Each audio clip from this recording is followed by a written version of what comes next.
Est-ce que j'ai besoin de vous dire où nous sommes? Nous sommes bien évidemment au Pont du Gard, ici, sur ce site majestueux. Comme vous le savez, le club est parti quelques jours en vacances, quelques semaines même. On sera de retour au mois de septembre. Mais en attendant, on est en vacances et on a décidé de venir vous faire découvrir les entrailles du Pont du Gard, sa face cachée, les endroits peut-être un peu secrets du Pont du Gard. Allez, venez avec nous en immersion au Pont du Gard.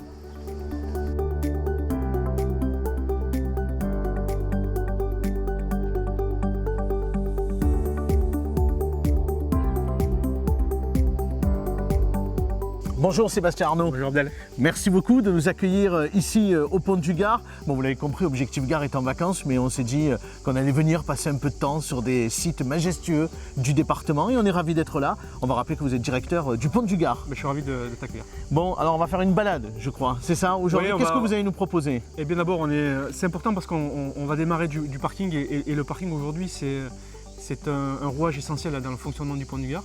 Les gens peuvent venir stationner au Pont du Gard pour 9 € simplement la journée, mais ils peuvent transformer leur abonnement. Oui, mais c'est valable toute l'année après derrière. Toute l'année, donc Bon, on revient ça va, naturellement. c'est l'abonnement le moins cher de France, on accueille aujourd'hui presque près de 20 000 abonnés. Donc voilà, ça marche bien, ça fonctionne bien. Les gens se sont réappropriés le Pont du Gard. Et donc c'est un véritable plaisir aujourd'hui d'aller se promener d'abord dans les méandres qui avoisinent le Pont du Gard pour qu'on puisse arriver à le découvrir d'une manière différente. Bon, j'ai mis les baskets. On a mis les baskets. Et En principe, on est bon. Hein. Et elles sont neuves. Allez, on y va.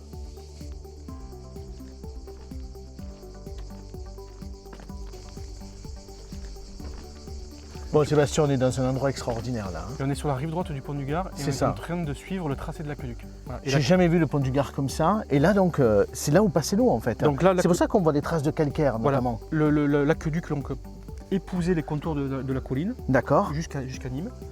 Et donc là, on voit bien le parement, on voit bien les joints d'étanchéité, on voit bien le calcaire et le Pont du Gard, l'eau, l'aqueduc, était enterré là à ce niveau-là.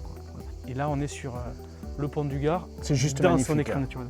Je ne l'ai jamais vu comme ça. Hein. Et on a l'impression que en fait, le pont a été posé dans la nature en fait. Hein. Oui. Et presque comme presque jouer Lego quoi. Et puis surtout, il faut venir le découvrir le matin à partir d'ici parce que c'est la face qui est éclairée par le soleil. Donc le matin, le soleil éclaire cette face du Pont du Gard, donc c'est là qu'on aime le découvrir. Et souvent, quand je dis que l'événement c'est le Pont du Gard, eh bien l'événement ici c'est le Pont du Gard. Ah oui, clairement. Parce que moi, dans cette promenade, j'aurais jamais soupçonné qu'on allait voir le Pont du Gard de cette façon-là. Génial. Allez, Sébastien, je te suis.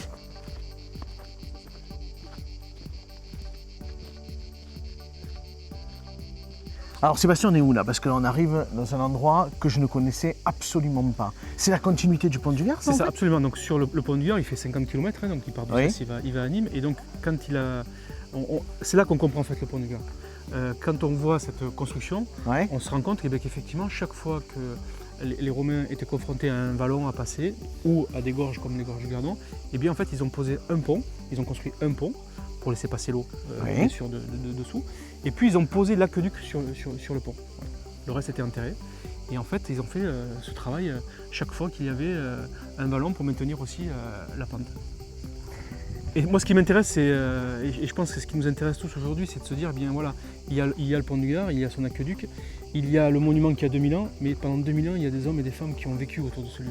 Et regardez, aujourd'hui, encore, eh bien, il y a beaucoup de monde qui viennent découvrir le site avec leurs enfants, et ils s'aventurent sur les côtés parce qu'ils ont envie de comprendre ce qu'était ce monument, à quoi il servait, et en fait, inscrire quelque part leur histoire dans celle de ce monument. La notion de transmission, là on la voit concrètement ce matin, c'est-à-dire qu'on voit beaucoup de papas, de mamans avec les gamins et qui leur montrent cette histoire. Et oui, parce que c'est de leur dire, ce lieu est quelque part un lieu universel, donc il vous appartient, vous allez devoir le transmettre à d'autres générations aussi. Il est universel, donc il appartient à tout le monde, mais comment individuellement vous allez inscrire votre histoire dans ce lieu-là, mais comme il y a des lieux de partout dans le monde, et demain, très certainement, la Maison Carrière, on l'espère tous. Bien sûr, on l'espère.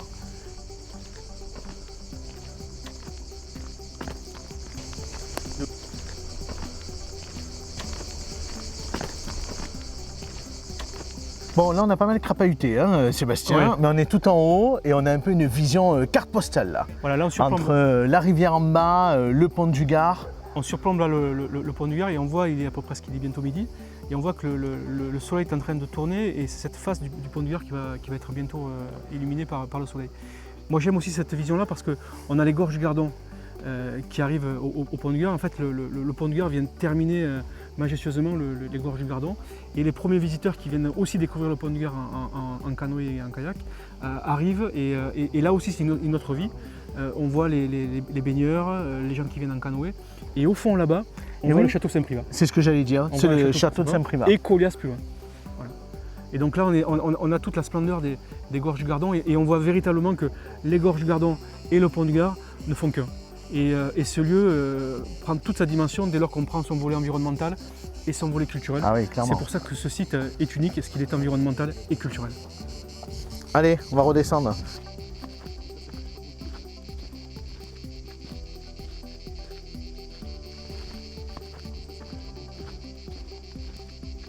Alors Sébastien, ça y est, on est au pied du pont du Gard.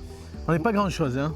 Mais voilà, tout à l'heure on le surplombait, puis maintenant on est au pied du pont du Gard. Et moi j'aime être là parce que bien, ça nous ramène à l'essentiel, c'est-à-dire la majesté de ce monument. Et puis on voit bien les deux ponts qui sont adossés, le pont Pitot et le pont du Gard. Oui. Ça c'est la partie romaine. Voilà, et là on a toute la puissance du monument, sa force qui a passé les 2000 ans. Et puis voilà, puis la vie qui commence. Oui, parce qu'il y a une vraie vie là, hein. On est en fin de matinée, mais il y a déjà pas mal de monde. On voit les canoës depuis tout à l'heure qui circulent. Et puis les gens se baignent, sont bien là. Hein. Oui, les gens viennent en famille, les gens viennent profiter. En fait, ils viennent vivre leur pont du Gard comme ils ont envie. Ceux qui veulent profiter de la rivière, ils viennent profiter de la rivière. Ceux qui veulent faire de la randonnée. Tout à l'heure, il y en a qui vont venir déjeuner au restaurant des Terrasses. Ce soir, d'autres viendront pour pique-niquer sur la plaine du pont du Gard. Voilà, on a une multitude de manières de vivre le pont du Gard et c'est bien que chacun y trouve ce qu'il a envie de...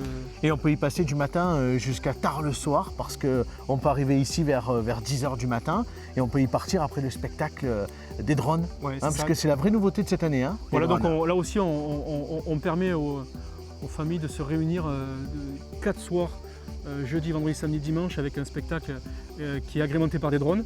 Et là aussi, c'est une féerie aussi, les gens sont contents, passent un bon moment, viennent pique-niquer. Voilà, c'est un moment aussi important dans les soirées que l'on veut installer au pont du Gard. Voilà, de venir découvrir le pont du Gard aussi le soir. Ça permet aussi d'étaler la fréquentation toute la journée et en soirée. Eh bien, tout va bien. Bon, on va voir cette expo parce que ça fait un moment que tu m'en parles de cette expo. Ça serait bien qu'on aille voir à quoi elle ressemble. Alors, tu vas.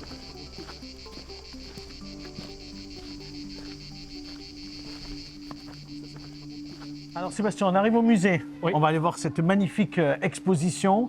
Vous m'avez tant parlé ces dernières semaines. Qu'est-ce que vous pouvez nous dire sur cette exposition, même si on va aller la voir dans quelques instants? Je pense qu'il faut la découvrir parce que les mots définissent difficilement ce qu'on va voir. D'accord. Il faut la vivre et après, peut-être vous allez me dire ce que vous en pensez. Bon, on y va? Allez. Moi, je suis impatient. Allez, go. Alors Cassandra, avant de rentrer, vous vouliez nous donner quelques précisions. Allez-y, je vous en prie. Bien sûr. Alors on va voir l'exposition qui s'appelle Light as Space de Yasuhiro Shida. C'est un artiste japonais qui se questionne sur 3 grands thèmes. L'espace, le temps et la lumière. D'accord. C'est une exposition complètement immersive. Il va nous amener dans son univers à lui, où on va avoir une perte de repères. Voilà, sensoriel, sensitif. Je ne vous en dis pas plus. Oh là là. Bon, ça donne envie en même temps, hein. Est-ce qu'on y va, Cassandra? Bien sûr, allez, c'est parti. Alors ici, on a un univers un petit peu particulier et l'artiste, pour le créer, il a utilisé des matériaux assez simples. On va voir, par exemple, vous voyez des kilomètres de fils de coton qui vont être entortillés entre eux et accrochés au sol par ces galets qui nous viennent du Gardon, la rivière qui est juste en dessous du pont du Gard. Et là, vous le voyez, ces fils, ils sont éclairés tout simplement par plusieurs vidéoprojecteurs. Donc il allie des matériaux simples et des technologies modernes pour créer un univers qui nous paraîtrait fantastique, mais aussi naturel. Alors ici, on se trouve dans un autre univers, donc un univers presque aquatique. On pourrait croire que ce sont des vagues ou le ressac de l'océan. Et ici, encore une fois, des matériaux simples. Qu'est-ce qu'on a? Des fils, mais fluorescents cette fois-ci, qui vont être éclairés par cette lampe qu'on a juste au-dessus, une lampe stroboscopique, c'est-à-dire qui émet des petits flashs comme ceci, et qui vont donc éclairer toute l'œuvre. Là, l'artiste, en fait, il souhaite donc, comme je vous l'ai dit, un petit peu nous faire perdre ses repères sensoriels, parce que si on regarde bien, en fait, il n'y a qu'une ligne de fil, vous voyez, à chaque fois. Sauf que, pourtant, quand on les regarde, on a l'impression qu'ils se divisent, vous voyez qu'il y en a plusieurs. Eh bien, c'est ça, c'est tout simplement cet effet visuel, c'est un peu comme un trompe-l'œil. Alors aussi, c'est l'œuvre la plus poétique de l'exposition, parce qu'elle lie donc les 3 éléments, le temps, l'espace et la lumière. Vous le voyez au sol, hein, c'est l'œuvre en fait qui se forme, mais elle ne se forme pas vraiment au sol. Si on regarde. Mais Cassandre, c'est une goutte d'eau qu'on a vue tomber. Bien sûr, on a la goutte d'eau en fait qui va glisser tout le long de la lampe pour aller se poser juste sur la lumière au bout et créer comme une lentille optique. Et en fait, ce qu'on voit au sol, ce motif qui n'est donc jamais le même, hein, puisque chaque goutte est différente, eh bien, il se forme lorsque la goutte elle-même se pose sur la lumière.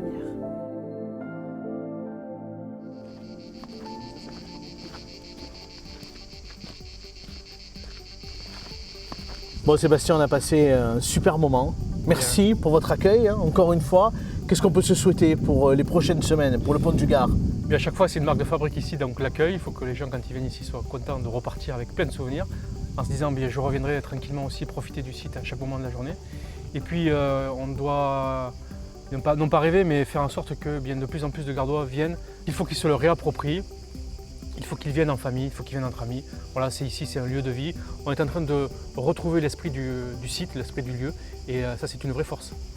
En tout cas, merci beaucoup Sébastien, on se dit à très bientôt. À bientôt. En tout cas, maintenant, on n'a plus de raison pour ne pas revenir, comme vous voulez le dire, au Pont du Gard. Et on aura l'occasion, bien évidemment, de revenir. Le club en vacances continue, puisqu'on va se retrouver dans quelques jours du côté de la Bambouserie en Cévennes. On va prendre un peu le frais, hein, si ça ne vous dérange pas, monsieur Arnaud. Mais on va aller retrouver Valentine Crouzet, qui va nous accueillir à la Bambouserie en Cévennes.